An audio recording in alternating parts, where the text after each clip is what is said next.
Di nyo naman kinokondena ang pagpatay nila.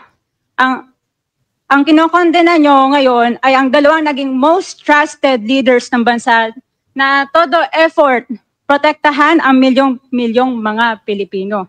Wala hong may monopolyo sa pagmamahal sa bayan dito. Hindi kayo, hindi kami. Pare-parehas tayo nagmamahal sa bayan. Pare-parehas tayo nagseserbisyo eh. Huwag nyo sabihin mas magaling kayo. Gusto ko lang daanan tong kay Duterte Youth Party List o Direxy Cardema. Paparinig ko na lang muna sa inyo bago ko sabihin yung aking mga thoughts para nagkakaintindihan tayo kung saan ako nanggagaling. So panoorin muna natin to. Tayo ditong mga kinatawan ay ibinoto lamang ng ilang libong Pilipino. Ngunit ang kasama natin ngayon ang Pangulong Duterte, ang most voted Philippine leader ng 2016. At ang kanyang anak, Vice President Sara Duterte, ang most voted Philippine leader naman ngayong 2022. Natural, election eh. Kung sino talaga yung most voted, siya talaga yung mananalo, di ba? Election kasi, lahat naman yata ng election, ganun eh. At saka kasi, hindi ko makita yung logic nung sinabi niyang intro na ganun kasi ang boto po ng mga kongresista, well, specifically mga nasa lower house, ay nakabatay sa kanilang legislative districts. Don't forget, ang atin pong total population ng botante ay nasa 70 million lang. Hindi pa lahat yun boboto. Ang weird. It's so weird. I have nothing against Cardema. I have nothing against them. I have nothing against Cardema or Duterte Youth, etc. Basta ginagawa lang naman nila yung trabaho nila. Walang problema doon. Ang weird lang na ang depensa niya, ang unang-unang depensa niya kay Digong ay siya kasi yung mas milyon-milyon ng bumoto. Natural, election eh. Milyon-milyon talaga ang boboto. At yung may pinakamaraming boto, base sa popular vote, siya yung mananalo. Maski ka party list eh. Ilan libo lang yan, 300,000, ayos na yan eh. Baka may 3 seats ka na sa 300,000. Bihira yun. Dami kasing party list eh. So, tuloy natin. I would like to manifest na gusto ng sambayanang Pilipino ang pagdurog niya sa mga kriminal, durugista at NPA na terorista. Kaya sila ibinoto at patuloy na mahal ng mga Pilipino. Okay. Kaya gusto natin ng patas na hearing. Tatapusin ko ba itong video na to? By request lang to. Hindi ko pa ito napapanood. I just downloaded this 3 minutes ago. Huwag ko natin kalimutan, ang hearing po sa lower house ay hearing in aid of legislation. At kapag hearing po in aid of legislation, usually it covers only one topic. Ngayon, mga kotsero, kung pag-uusapan natin ang biktima ng droga, bakit hindi siya nag-call na ibang hearing? Hindi ba given, kasi ano pa ba babaguhin natin sa ating Comprehensive Dangerous Drugs Act? Ano pa ba yung babaguhin natin sa mga penalties? Maliban sa pagdagdag ng death penalty, maybe. Other than that, ano pa ba ibabalik natin? Ano pa ba idadagdag natin doon? Ano pang babaguhin natin? Ano pa mga batas? Fair hearing? Hindi naman to korte. Why are you looking for a fair hearing? Doon kayo sa korte kung gusto niyo ng patas. Ang kailangan lang dito, makuha yung facts para makagawa ng batas. Yun lang ang kailangan dyan. Makuha yung facts, epekto ng drug war, sino ba yung mastermind ng drug war, paano niya ginawa yung kanyang organisasyon sa drug war, paano siya nagkaroon ng reward system. Yun lang ang kailangan alamin dyan. Other than that, wala na. Sa buhay, nawala dito ngayon, awang-awa ang mga Pilipino sa mga inuseteng pamilyang na ito. Kaya emotions naman ng bansa ang Pangulong Duterte. Ang drug war ng Pangulo ay policy lamang. Hindi ito natupad kung hindi ito pinondohan ng Kongreso ng 6 na taon. Wait!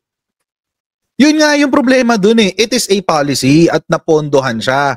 Pero yung pondo na ginamit dyan ay ginamit ng mali. Mali yung pag-execute at nagresulta ito sa libo-libong mga tao. Take note, regardless kung sila ay drug pusher, drug lord, or civilian. 20 to 30,000 people ang namatay. Baka hindi pa nagsisink in kay Rep. Cardema to. Ang Duterte Youth Party List po ay patuloy na naninindigan sa Pangulong Rodrigo Duterte at pangalawang Pangulo Sara Duterte na naglingkod ng maayos, para kay Digong, dumurog sa mga durugista, kriminal at NPA na terorista para proteksyonan ang milyon-milyong Pilipino. Bakit wala nag-iimbestiga dito o nag-iimbita sa atin sa sobrang raming Pilipino na biniktima ng mga durugista? Sa Ibang issue yung NPA nire-recruit eh. ang mga kabataan para pabagsakin ang gobyerno. May batas na dyan, anti-terror law. Ano pang gusto nyo dagdag doon? Ano pa yung gusto nyo baguhin doon? Anyway, tuloy natin. At pumatay ng mga pulis, sundalo at tropa ng gobyerno. Hindi nyo naman kinokondena ang pagpatay nila. Ang kinokondena nyo ngayon ay ang dalawang naging most trusted leaders ng bansa na todo effort protektahan ang milyong-milyong mga Pilipino. Kung nag-exist ng In support sa advocacy sa Pangulong Duterte, ang Duterte Youth Party List ngayon, Kongreso, ito, ang kaisa-isang nagpapanukala ng pagbalik ng death penalty. Akala ko ba dapat i-rehab ang mga durugista? Drug lords. Well, pwede yan, drug lords. Pero durugista, iba yun. Ibang usapan ng durugista. Again, addiction is a disease. Sakit ho yan. Kahit anong addiction, it's a disease of the mind. So, death penalty natin sila. O di, sige. Kung gusto mong magpanukala ng death penalty para sa mga taong addict, wala problema. Death penalty para sa addict, hindi according doon sa krimen na ginawa nila. Buti sana kung yung mga addict gumawa ng krimen eh. Di ba gano'n naman ang nangyayari ngayon? Alam nyo mga kotsero, hindi ho napaprosecute ang mga addict simply by being an addict. Hindi ho. Ang weird. Ang weird. Di ko gets. In behalf of the Duterte Youth Party List, kami ay nagpapasalamat sa todong suporta ng Pangulong Duterte at VP Sara Duterte sa mga tropa ng gobyerno at sa pagdurog nyo sa mga kriminal, durugista at NPA na terorista. Yun lang po. Maraming salamat po. Ganyan din siya, di ba? Nag-manifestation din siya nung si Sara din yung nasa hearing. Yung hearing, yung budget hearing, oo, yun, nag-manifestation din siya doon sa budget hearing ni Sara. Thank you, Magandang gabi po. Congresswoman. Salamat, Ma'am. Mr. Chair. Bawal po pumalakpak dito. Kung gusto nyo pumalakpak doon kayo sa labas. Maaari ba? Mr. Chair, Wala akong bastusan dito, ha? Sige, Bastusan. Congressman Acop, you're recognized. the statement of my colleague betrays her ignorance. Kung gusto po niya na magpa-imbestiga, mag-file siya ng resolution and maybe refer to the appropriate committee to be fair with her. Tama siya ako. She's a congressman. She knows the rules. Tama siya. However, your statement or your statements betray your ignorance of our Ouch. rules here in this Ouch. House of Congress. So I beg to disagree, Mr. Chair, na sila lang ang nakikipaglaban at marunong makikipaglaban sa kalaban. As Sakit I've ng mga said DDS before, yan. I have given the most part or most years of my life fighting the enemy of this country. Thank you, Mr. Chair. Thank you, Congressman Acop. Yes, let me emphasize na wala pong may monopolya ng pagmamahal sa bayan dito. Pare-parehas po tayo rito. And following the suggestion of Congressman Acop, kung meron kayong gustong paimbita, mag-attend kayo ng hearing.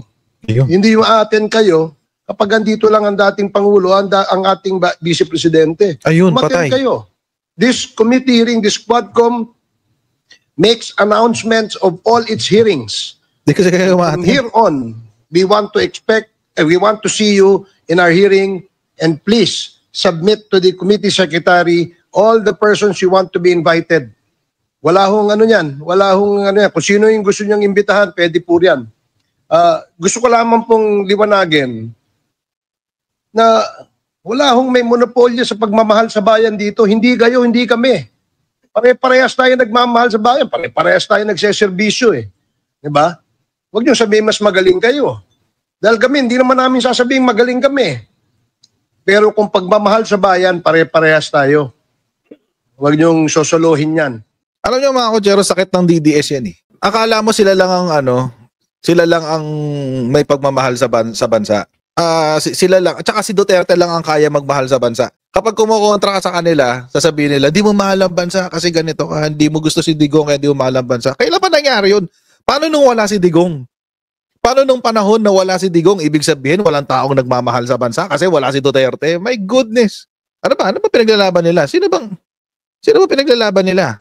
Pinaglalaban nila si Digong? Kasi kung pinaglalaban nila si Digong, di ginagawa nila ganyan yung trabaho nila.